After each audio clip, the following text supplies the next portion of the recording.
Sa naging WBO World Heavyweight Championship naman po sa pagitan ni na Dynamite Daniel Dubois at Fabio Wardley.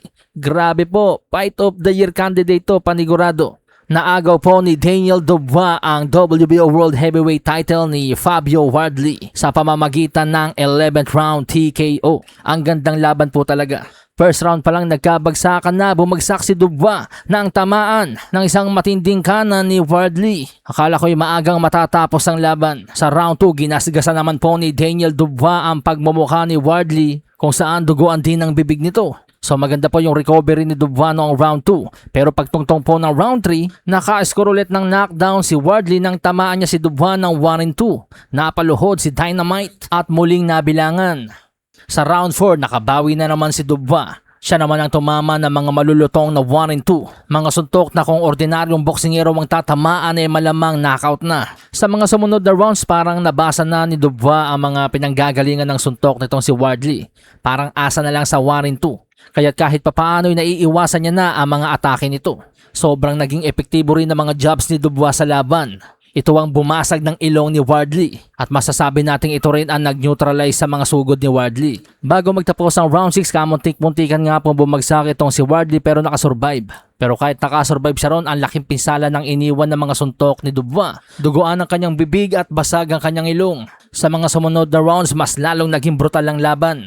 Sobrang lalakas na ng mga pinakawalang suntok ni Dynamite Daniel Dubois pero hindi pa rin natutumba itong si Wardley. Pagkatapos ng round 7, 66-65 ang score sa unofficial scorecard. Isang round lang ang lamang ni Dubois. Sa mga sumunod na rounds, palala na ng palala ang pamamaga ng kanang mata ni Fabio Wardley. Palala na rin ang palala ang pagdurugo ng kanyang ilong pati bibig. Pabagal na rin siya ng pabagal sa laban, yung body language parang pasuko na. Nagtatalsikan na rin ang mga dugo sa lamesa ng mga commentators. Pina-check up na rin si Wardley sa mga ring position. Pero grabe ang puso, ayaw umayaw at sumuko. Segundo na lang ang nalalabi sa round 9. Kumonekta ng solido si Wardley. Nakaramdam na kaunting pag-asa. Pero mabilis itong na-counter ni Dubois ng kanyang solidong suntok. Bago magtapos sa round 9, ang ganda na naging palitan. Para ka nang nanonood ng pelikula.